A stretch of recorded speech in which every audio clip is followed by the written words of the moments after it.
वास्तु के एंगल से देखें, कोई भूमिकाएं आप देखते हैं इसमें, ये जो इजराइल, यूएस, ईरान, क्या यानी शुरुआत यहीं से? दुनिया में जहां भी युद्ध होते हैं पूर्व अग्नि के वास्तु दोषों के कारण होते हैं। किसी घर में भी विवाद और कला होती है तो पूर्व अग्नि के दोष वहां जरूर मिलेंगे अपने को। अग्नि कोण के कारण हमें हमेशा अमेरिका युद्ध करता है और सफलता इसलिए मिलती है उसको कि उसके पश्चिम दिशा में रॉकी माउंटेन, कोलोराडो में प्लेट्यू है, बहुत ऊंचाई है वहां पर। ईरान की इज्जत रहेगी, सम्मान रहेगा कि भाई इसने गजब मुकाबला किया। ये बात आपको रशिया यूक्रेन युद्ध में यूक्रेन के साथ नहीं आएगी, यानी अमेरिका शायद इजराइल को झुक के इनसे कम्प्रोमाइज करना पड़ेगा, यह तय बात है। मिडिल ईस्ट जो है, मिडिल ईस्ट को कैसे देख रहे हैं? मिडिल ईस्ट का जो मिडिल ईस्ट वो बचा रहेगा, यानी कि जो आपके यूएई है, ओमान है, आपका कुवैत है, इसमें इतना नुकसान नहीं हुआ। क्यों कि इनके ईस्ट में उधर पानी आ गया है। नमस्कार, मैं हूं संजीव श्रीवास्तव, आप देख रहे हैं 4 PM न्यूज नेटवर्क। दोस्तों, इजराइल यूएस ईरान से लड़ रहा है, युद्ध छिड़ा हुआ है और इस युद्ध में मिडिल ईस्ट भी चपेट में आ चुका है और जो कुछ सीन है उस सीन को लेकर दुनिया चिंतित है, क्योंकि युद्ध किसी भी सूरत में उपयुक्त नहीं है और जो अशांति है, अशांति इस तरह से हो जाए तो दुनिया का चिंतित होना लाजमी है। और ये अभी अकेला ये नहीं है, 2026 का जो हम मार्च माह में आ चुके हैं और जो इसके पहले भी अगर आप उठाएं तो आप देखिए यूक्रेन और रूस लंबे वक्त से युद्ध की चपेट में है। इसके अलावा भी कई सारे जो मुल्क हैं, देश हैं, उनमें आपस में अब जैसे भी हुई है कि अफगानिस्तान, पाकिस्तान आमने सामने आ चुका है। लेकिन ये जो अभी खासकर जो इजराइल, अमेरिका और ईरान के बीच जो कुछ चल रहा है उसने हिलाया हुआ है दुनिया को। इसके क्या दुष्परिणाम होने वाले हैं इसे सोच सोच कर चिंतित है पूरी दुनिया और हर एक की निगाह नजर यही है कि कोई तो थम जाए। कौन थमेगा, कैसे थमेगा, बहुत सारे सवाल हैं। और जो भी ये दृश्य सीन उत्पन्न होते हैं, जब घर में भी अशांति होती है तो हम बहुत कुछ खोजने की कोशिश करते हैं कि आखिर हो क्या रहा है, अशांति क्यों है। कभी हम ज्योतिष विद्या की ओर रुख करते हैं तो कभी वास्तु को टटोलते हैं और महत्व है। कुछ लोग इन चीजों को मानते हैं, कई लोग इसके नहीं मानते, ठीक है। लेकिन जो मानते हैं, वो मानने वाले इस बारे में बहुत कुछ सोचते हैं। तो आज हम ये जो सब कुछ चल रहा है, खासकर ईरान और इजराइल, अमेरिका के बीच जिस तरह का सीन है, तो हम इसी को लेकर एक बड़ी रोचक सी चर्चा करने वाले हैं। इसका जो वास्तु का अगर हम एंगल लें, वास्तु का एंगल क्या कुछ कह रहा है और क्या इसके आने वाले जो समय है उसमें किस तरह का एक ऊंट की करवट हो सकती है, क्योंकि दुनिया की निगाह नजर इसी पर है कि जल्दी शांति हो, ये रुके युद्ध। उसके प्रयास तमाम जो लोग हैं, कोशिश हो रही, यूएन ने की है, अपने स्तर पर हुआ है, शुरुआत हुई है, छोटी मोटी शुरुआत है, बहुत खुलकर तो नहीं, लेकिन अभी अड़े हुए हैं। अमेरिका की अपनी एक सनक है इस समय डोनाल्ड ट्रंप की, और इजराइल अपने पड़ा और ईरान उसके जवाबी सब कर रहा है। तो ये जो पूरा का पूरा सीन है, पूरे का पूरा दृश्य, इसी पर बातचीत करने के लिए एक बहुत बहुत खास मेहमान, उनको जोड़ने के पहले जरूर थोड़ा सा बता दूं कि ये वो मेहमान है जो जिन्हें वास्तु गुरु के तौर पर देश जानता है। और अकेले भारत में नहीं, दुनिया के कई मुल्क हैं जहां इनकी बड़ी हमारे देश के रहने वाले, नाम भी बताया हूं, नाम है उनका कुलदीप सिंह सालूजा है, पहचान गए होंगे आप। 300 के लगभग पुस्तकें आप लिख चुके हैं और बिग बॉस जो एक बड़ा टीवी का चर्चित शो है उसके उन्होंने जो वास्तुकार रहे हैं और बहुत सारे। पहले उनको जोड़ता हूं, सीधे उनको जोड़ूंगा, जोड़ने के बाद शुरू करूंगा चर्चा। जोड़ता हूं उनको, जुड़ गए हमसे, हमारे साथ, आपने पहचान ही लिया होगा, वास्तु गुरु हैं कुलदीप सिंह सालूजा साहब। कुलदीप जी, बहुत बहुत स्वागत, आपने हमारे लिए वक्त निकाला। और मैं अपने दर्शकों को बता दूं कि कुलदीप जी किसी परिचय के मोहताज नहीं है। कुलदीप जी, जैसा मैंने कहा, जाने माने वास्तुविद, वास्तु गुरु हैं और 300 के लगभग आपने पुस्तकें लिखी हैं और समसामयिक विषयों पर लिखते हैं। उज्जैन जो महाकाल की नगरी है, वहां से आप आते हैं और दुनिया भर में घूमते हैं और 60 से ज्यादा ऐसे मुल्क हैं जहां आप लगातार जाते आते हैं। और अभी जैसे मैंने युद्ध की बात की तो यूक्रेन और रूस आपस में लंबे वक्त से एक दूसरे पर बम्बार्डिंग कर ही रहा है, वहां आपने बहुत लंबा वक्त दिया है। और अभी जो कुछ चल रहा है, तो मैं खासकर जो अभी ईरान, इजराइल और यूएस और इसके जो अभी मिडिल ईस्ट आमने सामने सारा कुछ है, सारा जिसके कारण बहुत चिंताएं हैं तमाम। तो मैं यहीं से शुरू करना चाहूंगा कि यदि हम कुलदीप जी इसको ये जो वास्तु के एंगल से देखें, कोई भूमिकाएं आप देखते हैं इसमें, ये जो इजराइल यूएस ईरान, क्या यानी हाँ, शुरुआत यहीं से, वास्तु क्या कहता है एंगल से? देखिए ऐसा है कि सभी देश अपनी भौगोलिक स्थिति के अनुसार विकसित और अविकसित हैं। कोई देश तरक्की कर रहा है, कई देश बर्बाद हो रहे हैं, कहीं शांति है, कहीं युद्ध चल रहे हैं, कई जगह खूब खाने को है और कई जगह भुखमरी के हालात हैं। कई राष्ट्र प्रभुता संपन्न है, शक्तिशाली है, समृद्ध है, उनके ताकत का लोहा विश्व भर के लोग मानते हैं। और इसके विपरीत कई जगह पर जो है कमजोर है, सदियों से जूझ रहे हैं परेशानियों से। ये सब निर्भर करता है उसकी भौगोलिक स्थिति के कारण। अब बात चली आपकी कि ये भी युद्ध जो चल रहा है अमेरिका इजराइल का ईरान पर। अब होता क्या है कि ये सब चीजें निर्भर करती है उसकी भौगोलिक स्थिति कैसी है।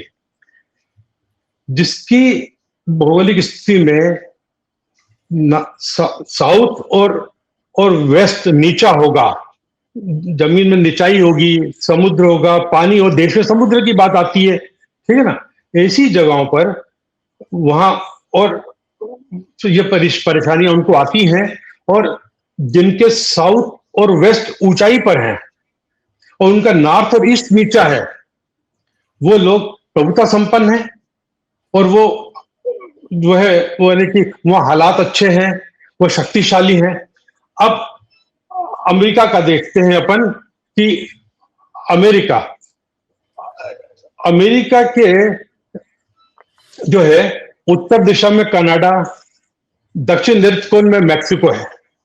अब इसकी पूर्व और पश्चिम दिशा पानी से घिरी है और ईशान कोण कटा हुआ है, पर पूर्व ईशान बढ़ा हुआ है अमेरिका का। इस कारण आग्नेय कोण बड़ा है, शायद आग्नेय कोण बड़ा फ्लोरिडा के कारण। अब होता क्या है, दुनिया में जहां भी युद्ध होते हैं पूर्व अग्नि के वास्तु दोषों के कारण होते हैं। किसी घर में भी विवाद और कला होती है तो पूर्व अग्नि के दोष वहां जरूर मिलेंगे अपने को। देश पे वो ये नियम जो है किसी घर पर, किसी शहर पर, किसी राष्ट्र पर एक जैसे लागू होते हैं, नियम वही है, ठीक है ना। तो यहां पर क्या हो रहा है कि इसका ईशान जो कनाडा वाला साइड है वो, आप एक बहुत अच्छा तरीका बताता हूं। आप पृथ्वी का ग्लोब लीजिएगा, जो ग्लोब में जिसका पानी, जिस देश का पानी उत्तर दिशा की तरफ जा रहा है, जैसे अमेरिका, कनाडा, यूरोप का आधा हिस्सा ऊपर का, ठीक है ना, यानी कि आपका इटली और ग्रीस नहीं आएगा, इधर आइए जर्मनी फ्रांस आ जाएगा, इधर आ जाए रशिया ले लीजिए, चाइना ले लीजिए। जिनका पानी नॉर्थ पोल की तरफ है वो संपन्न है, छोटे छोटे राष्ट्र, जर्मनी फ्रांस जैसे छोटे छोटे राष्ट्र हैं और वो शक्तिशाली हैं। इसके विपरीत जिनका पानी दक्षिण पोल की तरफ, वहां पर गरीबी, भूखमरी, लाचारी, कमजोर तो वो आता है। जैसे आप देख लीजिए कि साउथ अफ्रीका देख लीजिए, सॉरी अफ्रीकन कॉन्टिनेंट देख लीजिएगा, साउथ अमेरिका देख लीजिए, भारत, पाकिस्तान, ये सब देश इसी तरह आते हैं। पर कुछ देश आपको ऐसे मिलेंगे कि यूएई भी इधर ही आता है, पर यूएई में पानी समुद्र का घूम के ऐसे आ गया है कि उसके उत्तर और पूर्व में पानी है। उत्तर ओमान तक जाके वो जो कुवैत तक जो पानी है, कुवैत को सिर्फ आपका ईशान कोण में पानी है, उसके बाद फिर यूएई में पानी ऊपर मिलेगा आपको और फिर उत्तर में पानी है। वो ठीक है ना। अब अच्छा, जैसे ऑस्ट्रेलिया हुआ, जापान, उनके साथ तो क्या उनके चारों तरफ पानी है, पर वो देश हमारे इधर क्या है कि हमारे पास सिर्फ साउथ और वेस्ट में पानी है। नहीं, ये तो एक सरल भाषा में आपने कह दी, लेकिन ये सारा का सारा जो परिदृश्य है, खासकर जो आमने सामने है, इसमें हाँ वो बता रहा हूं ना, उस पर आ रहा हूं। उस पर यह है कि जिनके पास नीचे की तरफ, मतलब जिनके तरफ नॉर्थ ईस्ट पानी नहीं है, उनको बस ज्यादा समस्याएं हैं। अब यहां पर क्या है, अमेरिका के पास जो है मतलब नॉर्थ ईस्ट नीचा है अग्नि कोण बढ़ा, इसलिए हमेशा अग्नि कोण के कारण हमें हमेशा अमेरिका युद्ध करता है। और सफलता इसलिए मिलती है उसको कि उसके पश्चिम दिशा में रॉकी माउंटेन, कोलोराडो में प्लेट्यू है, बहुत ऊंचाई है वहां पर, और नॉर्थ ईस्ट नीचा है। अब आप देखिए इसका आपको अच्छा एग्जांपल देता हूं। वाल्मीकि रामायण में जो एक जगह आया है किष्किंधा कांड में कि राम लक्ष्मण से कहते हैं कि हमें जो है पर्ण कुटीर बनानी है। लक्ष्मण पूछते हैं तो क्या बनाओ, तो राम जी कहते हैं कि इस पहाड़ी पर इस जगह पे बना लो, इसका पश्चिम ऊंचा है और पूर्व नीचा है, यहां कुटिया बनी रहेगी तो हमें सफलता मिलेगी युद्ध में। ये वाल्मीकि रामायण में आया है, पर इस तरह के सूत्र वाक्य इस तरह ग्रंथों में भी कहलाए गए हैं। तो यहां पर वो स्थिति है। अब इजराइल में आ जाइए, उसके दक्षिण में रेगिस्तान है, उत्तर में नीचा जल के स्रोत है, पूर्व में अत्यंत गहरा है ना नत सागर है, और इसका वो प्रचंड ताकतवर देश है, उसको यश मिल रहा है, ठीक है ना। अच्छा, उत्तर दिशा में माउंट मेरोन के कारण उसको अंतरराष्ट्रीय बिरादरी में हमेशा अपयश का करना पड़ता है। यदि आपका उत्तर दिशा ऊंची होगी तो आपको ऐसे अपयश मिलेगा, उत्तर दिशा नीची होगी तो आपको प्रसिद्धि मिलेगी। तो ताकत तो आ गई उसको कि वो ऊंचा है दक्षिण, पूर्व में बहुत बड़ा सागर आ गया, ठीक है ना, तो ताकत तो आ गई। पर उत्तर में जो उसका वो जो है माउंट मेरोन के कारण उसको अपयश का सामना करना पड़ता है।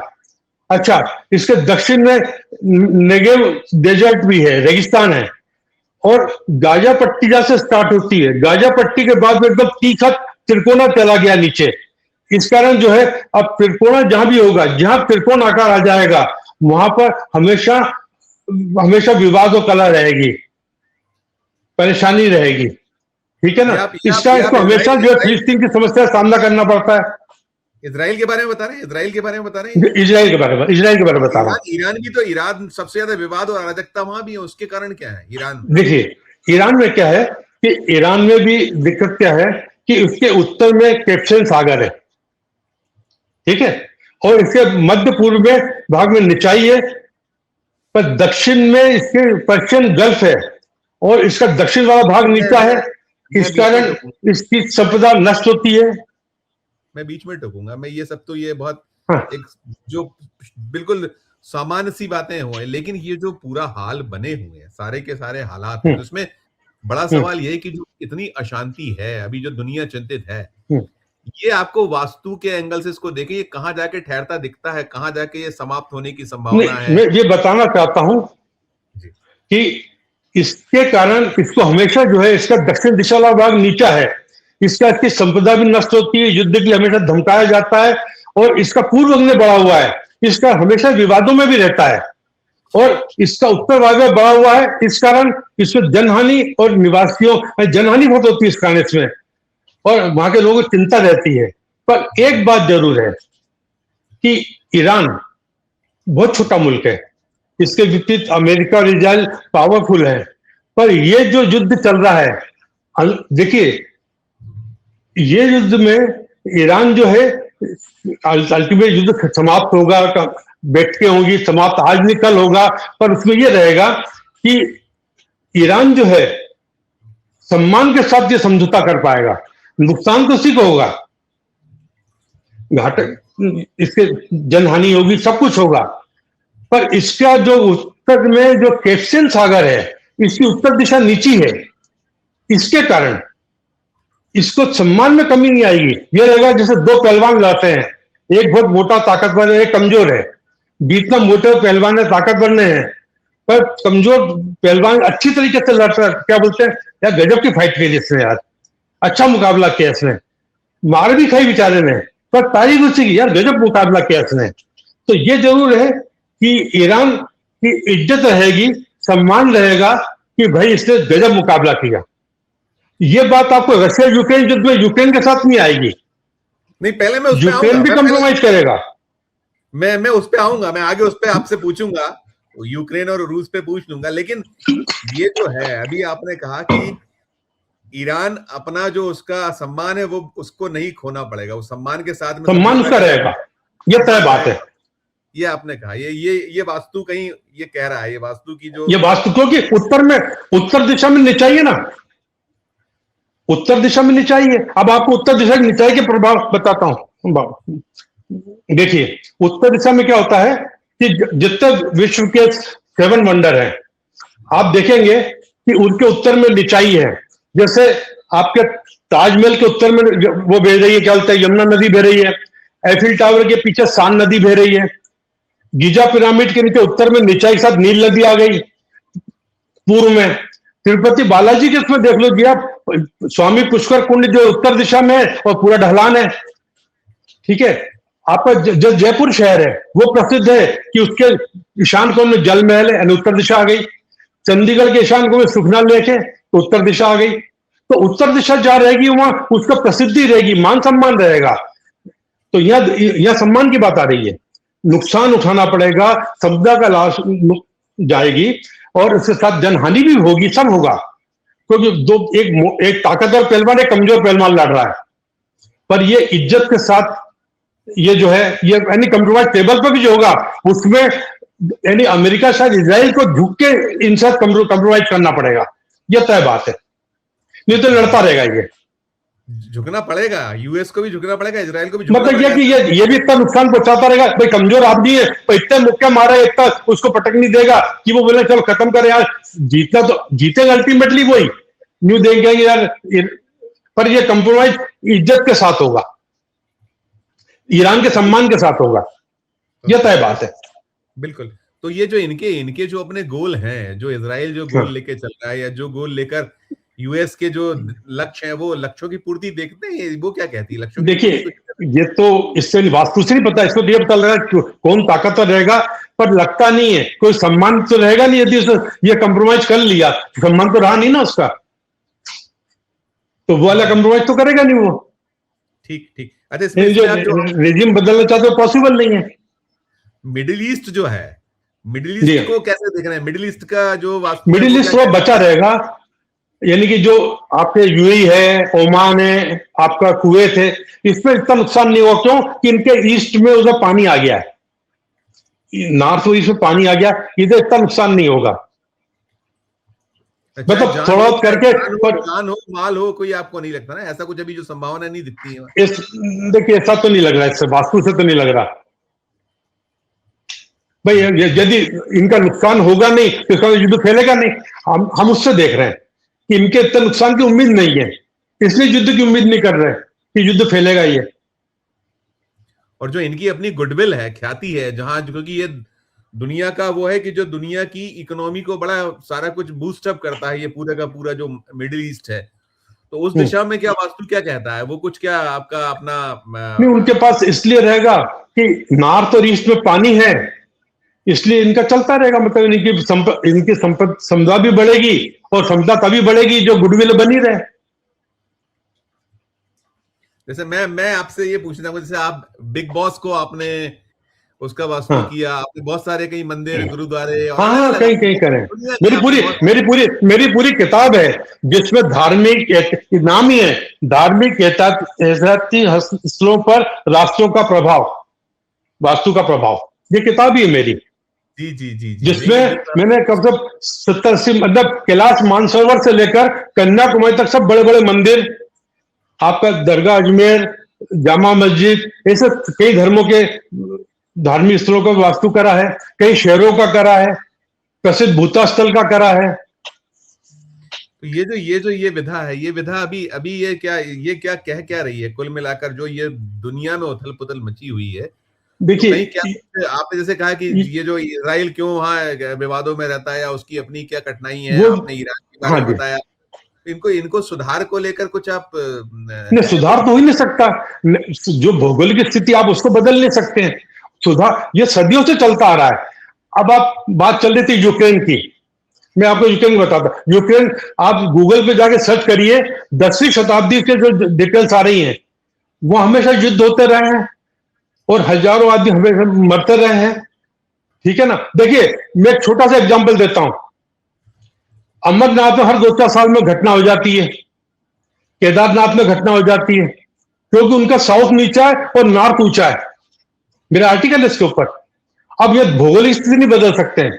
उस आर्टिकल में ये लिखा मैंने कि केदारनाथ अमरनाथ में आपको व्यवस्था ऐसी बनानी पड़ेगी कि उससे बचाव हो सके। क्यों? और आप देखिए बद्रीनाथ में तो ऐसा कभी नहीं होता, केदारनाथ में होता है। अमर क्योंकि उसकी ढलान है साउथ की तरफ, नॉर्थ ऊंचा है, प्रसिद्धि के कारण दूसरे हैं, वो डिटेल अलग सब्जेक्ट है। अब अपन आते हैं, मेरी किताब में आर्टिकल है सब पर, ठीक है ना। और रही विवाद की बात, मैं विवाद के लिए आपको एग्जांपल देता हूं कि काशी विश्वनाथ का उद्घाटन हुआ दिसंबर में, मैंने फरवरी में आर्टिकल लिख दिया, अब यह विवाद शुरू हो जाएंगे। क्यों? कि उसका पूर्व अग्नि डिस्टर्ब हो गया था, उसमें जो एंट्री है वो पूर्व अग्नि से है। आप नदी से आते हैं, नदी पूर्व में है, वहां से आते हैं तो इस परिसर के पूर्व अग्नि से आप आते हैं, दोनों द्वार पूर्व अग्नि में। अब पूर्व अग्नि में आया कि विवाद का काम शुरू। अब उसके 5 महीने बाद जो है वो आपका ज्ञानवापी शुरू हो गया। और इसी के साथ ज्ञानवापी जो है वो नॉर्थ में एक कुआ भी है, वो बहुत निचाई है वहां पर, इस कारण प्रसिद्ध काशी विश्वनाथ। ये तो आपने आपने यूक्रेन की बात की, तो यूक्रेन और रूस में क्या आप अभी देख रहे हैं, क्या नजर यूक्रेन, आता है आपको, वास्तु क्या कह रहा है? देखिए यूक्रेन को तो जो कंप्रोमाइज, देखिए यूक्रेन साथ हमेशा ऐसा होता रहा है। यूक्रेन को तो अपनी जमीन थोड़ी खोना पड़ेगी, इसको इसको झुक के स्वीकार करना, यानी कि रशिया मानेगा नहीं, रशिया ताकतवर है। रशिया के साथ क्या है कि रशिया के ईशान कोण में पानी है, उत्तर में पानी है, पूर्व में पानी समुद्र है, यानी पूर्व सिया ओखोत्स्क है और उत्तर में आर्कटिक सागर है। अच्छा, दक्षिण ऊंचाई पे मंगोल है, नैऋत्य में कजाकिस्तान की पहाड़ियां हैं, इसलिए ताकतवर है। अग्निकोण बढ़ा हुआ उसका, इसलिए विवाद करता है। उसका भी अग्निकोण बढ़ा हुआ, पूर्व अग्नि, अग्निकोण बढ़ेगा विवाद होगा। अच्छा, अब जब तक रशिया एक था, इसमें जो अलग नहीं हुए थे देश, उस वक्त तक इसका सब अच्छा नहीं था। उस वक्त क्या, जनता जाट के कारण परेशान थी, समाजवादी शासन के कारण परेशान थी। जब ये अलग हुए तो इसके बहुत से वास्तु दोष दूर हो गए। अब जितना पोर्शन बचा है वो ऐसा पोर्शन बचा उसके पास रशिया का कि वो जो रशिया वो ताकतवर हो गया उसके बाद। अब आप यूक्रेन को देखिए, आप यूक्रेन को देखिए कि इसका पूर्व दिशा में जो है सीमा आगे बढ़ गया है, इसका ऐसे ईशान कोण कट गया है। इसका यूक्रेन की आर्थिक स्थिति खराब रहती है जो सदियों से है, ठीक है। इसके दक्षिण में काला सागर, ब्लैक सी, और अग्निकोण में अजोर सागर है। अब यह दक्षिण में निचाई आ गई, अग्निकोण में निचाई आ गई। अब एक और जमीन का ढलान दक्षिण की ओर है, दूसरा अग्निकोण की तरफ है। इस कारण वहां पर मतलब महिलाओं के साथ भी अन्याय होता है, उन्हें आर्थिक मानसिक शारीरिक समस्याएं रहती हैं, और शत्रु अग्निकोण का जो ढलान है उसके कारण विवाद और युद्ध होते रहते हैं। अब यहां पर एक और बात है, इसके नॉर्थ ईस्ट के पानी नहीं है, उधर रशिया आ गया है। इसमें मैं पूछना चाहूंगा दो चीजें। एक तो क्या ये हमें कहीं ये वास्तु के जो तमाम प्रभाव इसके अकॉर्डिंग कुछ दिखता है कि ये अभी कब तक खिंच सकता है, कब तक चलेगा? ये तो नहीं, ये वास्तु नहीं बता सकता। पर एक बात है कि अब इसके पानी नहीं है तो ये मान सम्मान नहीं मिलेगा इसको। यानी ये नहीं होगा जो ईरान को मान सम्मान मिलेगा कि उसके सागर आ गया, इसके उत्तर पानी, मतलब एक इसके उत्तर पानी का ढलान, पानी से पानी वो नहीं, ढलान, समुद्र, बहुत बड़ी नदी, ऐसी कोई चीज नहीं है इसके उसमें। तो यहां पर इसको कॉम्प्रोमाइज भी करना है, यानी घाटा उठाकर, यानी कि और हाथ अपनी जमीन खोकर जो भी रहे, यानी सम्मान के साथ ये युद्ध समाप्त नहीं होगा, ये तय बात है। जीतेगा रशिया। जी जी, ये बताइएगा कि ये जो भी चल रहा है सारा कुछ, खासकर जो वापस लौटता हूँ, ईरान, इजराइल और यूएस चल रहा है और मिडिल ईस्ट पूरा है, और अभी ये भी आ गया कि हमारा भी कुछ जो श्रीलंका वाला जो ताजा आ रहा था उसमें वहां उससे लगा हुआ हमारा भी क्षेत्र कुछ जो विशाखापट्टनम से कुछ आ गई, जो निकला था जहाज वो उड़ा और तमाम हुआ। भारत पर क्या प्रभाव दिखते हैं वास्तु के अकॉर्डिंग पूरा चल रहा है? देखिए भारत, देखिए सदियों से देखा जाए तो हम गुलाम रहे। अब देखिए भारत मेरी मातृभूमि है, मेरी माँ है, ठीक है ना। अब जो माँ तो माँ है मेरी, ठीक है ना। दूसरा देश कितना अच्छा, पर वो मेरी मोती माँ नहीं है। तो अपन यही कि जो अपन अब इसके बाद भी मैं कहूंगा कि यहाँ पर भारत का वास्तु बहुत कमजोर है, ठीक है ना, क्योंकि इसके नॉर्थ ईस्ट कटा हुआ है ना। इसके अलावा आपका नॉर्थ नहीं, नॉर्थ कटा हुआ है और नॉर्थ ईस्ट ऊंचाई है, जहां पर आपके जो इम्फाल और सभी आ गए हैं, ठीक है ना। और ऊंचाई के कारण क्या रहा है आपके, और ऊंचे हिमालय पर्वत, ऊंचाई हिमालय पर्वत है, और नेपाल के कारण, नेपाल और इधर ये कटा हुआ उत्तर कटा, नेपाल और आपका क्या बोलते हैं भूटान, भूटान नहीं, नेपाल और तिब्बत के कारण हमारा वो कटा हुआ है उत्तर।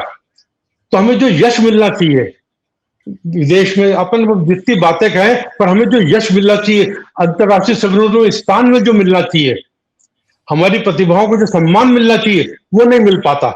इसके विपरीत हमारा वो साउथ नीचा है, वेस्ट नीचा है, ईस्ट थोड़ा बंगाल के अंदर है तो थोड़ा संभला रहता मामला, पर हमारे में सब नीचे, इस कारण हमारे यहाँ परेशानियां हैं, भुखमरी, गरीबी, लाचारी रही। मेरा एक आर्टिकल है, भ्रष्टाचार मुक्त भारत संभव नहीं है। सदियों से यहाँ जैसा होता आया है, तो भ्रष्टाचार भी रहेगा, और यदि कोई बड़ी बात नहीं है कि हमेशा देखिए युद्ध की स्थिति तो बन सकती है कि हमारे अगले कोने पानी बहुत ज्यादा है, गहराई है, जो बंगाल जो है उसके उधर हमारे तो हमें उलझना पड़ सकता है, इसलिए हमारे बार बार युद्ध हो जाते हैं। और पाकिस्तान का भी ये कि उसका सिंध वाला हिस्सा जो हमारे गुजरात और अपने इसमें आता है, क्या बोलते हैं, गुजरात और राजस्थान में, वो थोड़ा अंदर आ गया है एक, तो वो हमारा उसका अगले कौन बड़ा है, इसलिए वो भी हमेशा युद्ध करता रहता है हमसे। तो युद्ध की स्थिति में हम कभी भी ये नहीं कर, इसके कारण हम कभी भी उलझ सकते, ये नहीं कह रहा कि इस युद्ध में उलझेंगे, पर हाँ हमारी स्थितियां बन सकती हैं, क्योंकि हम हमेशा, और एक और बात है, हम हमेशा दूसरों के कहने में रहे हैं। बिल्कुल नहीं, इसमें हमारे जो हुक्मरान है, हमारे जैसे, जो हम अगर सीधे प्रधानमंत्री जी की बात करें, अब हम बीते कुछ वक्त से देखें लगातार 24 के बाद से, और जो हुआ था हमारे यहाँ, जो पहलगाम हुआ, पहलगाम के बाद में जो सारा सीन निकला है, उसके पहले भी कुछ, लेकिन अभी पहलगाम के बाद जिस तरीके से हमारे प्रधानमंत्री जी को लेकर जो यूएस टिप्पणियां कर रहा है, या जो उनका कहीं एक सीधे अगर कहें तो वो सीधा अपमान करते हैं वो लोग, तो ये इसको कनेक्ट करें तो ये क्या कहता है वास्तु के? देखिए देखिए एक बात है, हम यहाँ पर वो मोदी जी का नहीं कर रहे, हमारे देश के प्रधानमंत्री का कर रहे हैं, ठीक। तो हमारी उत्तर दिशा ऊंची है, उत्तर दिशा कटी हुई है, ईशान को ऊंचा है, हमें तो हर जगह विपक्ष का सामना करना पड़ता है। अभी देखिए ना, और वो ताकतवर है, उनकी उत्तर दिशा नीची है, पूर्व में पानी है, वह ढलान है, जमीन का ढलान इस प्रकार, हमारा ढलान पूरा, हमारी जितनी नदियां बहती हैं उत्तर से दक्षिण की ओर जा रही हैं, और अगले कौन से होती है, पाकिस्तान निकल के जा रही है, तो सब ढलान नीचे की हुई है, तो हमें इस तरह का सामना करना पड़ता है। अब हमें इन चीजों से बचने के लिए एक अपनी बुद्धि विवेक का उपयोग करके स्थिति को संभालना चाहिए, जो उस पद पर बैठे वो इस चीज का ध्यान रखे। ठीक ठीक ठीक, मैं इसमें अंतिम सवाल करूंगा क्योंकि मेरा वक्त की पाबंदी है, कमी है। ये जो बार बार हो रहा है कि ये जो कहा गया है, जिस तरीके से अभी चल रहा है, 100 घंटे से ज्यादा हो गए इसको, हाँ जी, और कहीं जिस तरीके से बाकी बहुत सारे देश इन्वॉल्व हुए, उसमें कुछ बहुत बड़ा युद्ध कहीं कुछ दिखता है आपको? कुछ जो हमारा वास्तु क्या कहता है, कुछ बड़ा कुछ संभावित देखिए संभावना है? वास्तु से तो नहीं बता सकते हैं, पर यह लगता है कि ईरान जिस तरह लड़ रहा है, ये यूक्रेन से लंबा खींचने की उम्मीद नहीं नजर आती मुझे, क्योंकि इसको सम्मान के साथ बाहर होना है, कि युद्ध की समाप्ति सम्मान के साथ होनी है, और सम्मान जब भी मिलेगा, लंबा थोड़ा खींचेगा, 2-4 में खींच जाए, जैसी जिसमें ईरान की इज्जत बचे, यानी ये अमेरिका और इजराइल को इतना परेशान कर दे कि वो कंप्रोमाइज पे आए, और जब वो कंप्रोमाइज पे आएंगे तो फिर सम्मान रहेगा। यूक्रेन में ऐसा नहीं होगा। ठीक ठीक ठीक ठीक, नहीं मैं सिर्फ उत्तर दिशा के ऊंचाई के कारण। ठीक कुलदीप जी, ठीक कुलदीप, नहीं आप कुल मिलाकर ये कह रहे हैं कि ये जो दृश्य दिखता है उसमें दिख रहा है कि चलेगा, लेकिन यूक्रेन जैसा नहीं खींचता, लेकिन कुल मिलाकर ईरान सम्मान के साथ यहाँ अपना युद्ध को समाप्त कर पाएगा, ऐसी ये तय बात है। ठीक, बहुत शुक्रिया, बहुत आभार आपका, धन्यवाद, शुक्रिया। तो आप सुन रहे थे, ये थे कुलदीप सिंह सलूजा साहब, वास्तु गुरु हैं, और वो पूरा एक सीन जो है बना हुआ, और मैंने कहा कि कुछ लोग इसे मानते हैं, कुछ नहीं मानते, कि वास्तु क्या कह रहा है ये उसको कहीं युद्ध के जो इस समय स्थिति है, प्रभाव है, सारा कुछ सीन है, उस पर समझा रहे हैं। तो आपने सब कुछ सुना, आपकी अपनी जो राय हो इस वीडियो के कमेंट बॉक्स में अपनी राय प्रकट कीजिएगा, और हमारी चर्चा अच्छी लगे तो चैनल को लाइक कीजिए, सब्सक्राइब कीजिए, ज्वाइन का बटन दबाइएगा तो हमारी हौसला अफजाई होगी। प्यार और स्नेह देखते रहिए 4 PM न्यूज नेटवर्क। धन्यवाद, नमस्कार।